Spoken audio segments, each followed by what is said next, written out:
নমস্কার বন্ধুরা, নিশার কিচেনে সবাইকে স্বাগত। আজ আমি বানাবো গলদা চিংড়ির কষা। তো গলদা চিংড়ি কষা বানানোর জন্য আমি এখানে নিয়ে নিয়েছি গলদা চিংড়ি। চিংড়িগুলো কিন্তু একদম জ্যান্ত। তো এরকম জ্যান্ত চিংড়ি দিয়ে ঝাল বানালে কিন্তু দারুণ লাগবে খেতে, টেস্টটা কিন্তু খুব সুন্দর আসবে। তো আমি চিংড়িগুলো ভালো করে কেটে পরিষ্কার করে নিয়েছি। তারপরে লবণ, হলুদ আর লঙ্কা গুঁড়ো মাখিয়ে নিয়েছি। কড়াইতে আমি তেল গরম হতে দিয়েছিলাম। তেলটা গরম হয়ে যাওয়ার পর আমি চিংড়িগুলো দিয়ে দেব। দিয়ে আমি চিংড়িগুলো উল্টে পাল্টে ভালো করে ভেজে নেব। আমি একসঙ্গে সব চিংড়িগুলো দিয়ে ভেজে নেব।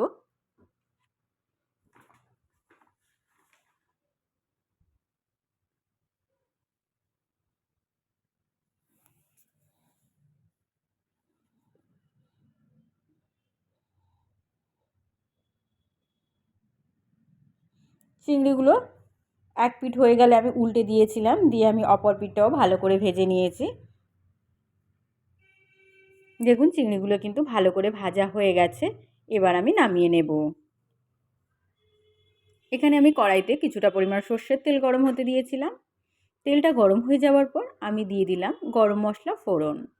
গরম মশলার মধ্যে আমি নিয়েছি একটা দারচিনির টুকরো, দুটো এলাচ এবং 3-4টের মতো লবঙ্গ। আর এখানে দিয়ে দিলাম দুটো তেজপাতা। তো তেজপাতা আর গরম মশলাটা আমি একটু ভালো করে ভেজে নিয়েছি। তারপরে এখানে আমি দিয়ে দিলাম পেঁয়াজ বাটা। এখানে আমি দুটো পেঁয়াজ নিয়েছিলাম, পেঁয়াজটা আমি পেস্ট করে দিয়েছি। তো পেঁয়াজটা আমি ভালো করে ভেজে নিয়েছি। এবার আমি দিয়ে দেব আদা রসুনের পেস্ট। আদা রসুনের পেস্টটা দেওয়ার পর আমি কিছুক্ষণ পেঁয়াজের সঙ্গে আরও ভেজে নিলাম। আদা রসুন আর পেঁয়াজটা ভেজে নেবার পর আমি এখানে দিয়ে দেব কেটে রাখা আলু। আমি এখানে চিংড়ির কয়েকটা মোটা যে দাঁড়াগুলো হয় সেই দাঁড়া নিয়ে নিয়েছিলাম। এবার দিয়ে দিলাম আমি এখানে দুটো আলু নিয়েছিলাম। আলুটা আমি ছোটো ছোটো করে লম্বা করে টুকরো করে কেটে নিয়েছি। আলুটা দিয়ে আমি ভালো করে ভেজে নেব।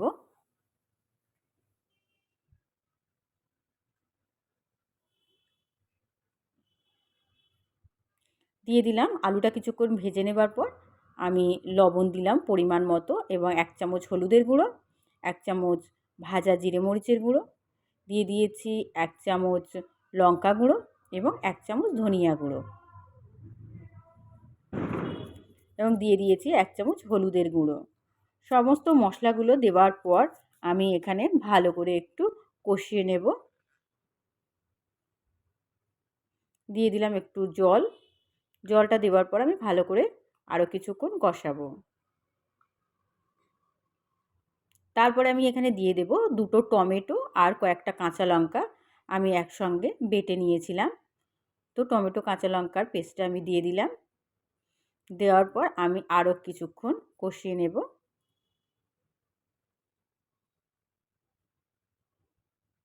কিছুক্ষণ কষিয়ে নেওয়ার পর আমি এবার দিয়ে দেবো এখানে পরিমাণ মতো জল।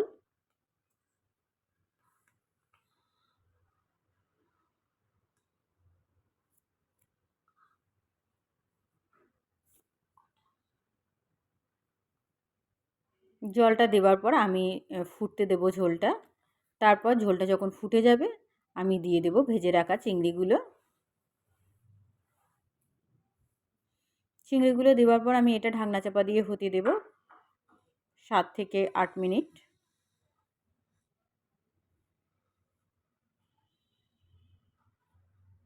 দেখুন চিংড়িগুলো খুব সুন্দর করে কিন্তু হয়ে গেছে এবং তরকারির ঝোলটাও অনেক কমে এসছে। এই সময় আমি দিয়ে দেব 1 চামচ 1 চামচ গরম মশলা গুঁড়ো। গরম মশলা গুঁড়োটা দেওয়ার পর আমি একটু নাড়াচাড়া করে নেব।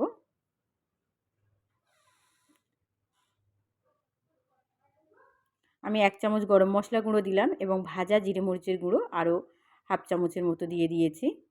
দিয়ে আমি একটু ভালো করে নাড়াচাড়া করে নেব।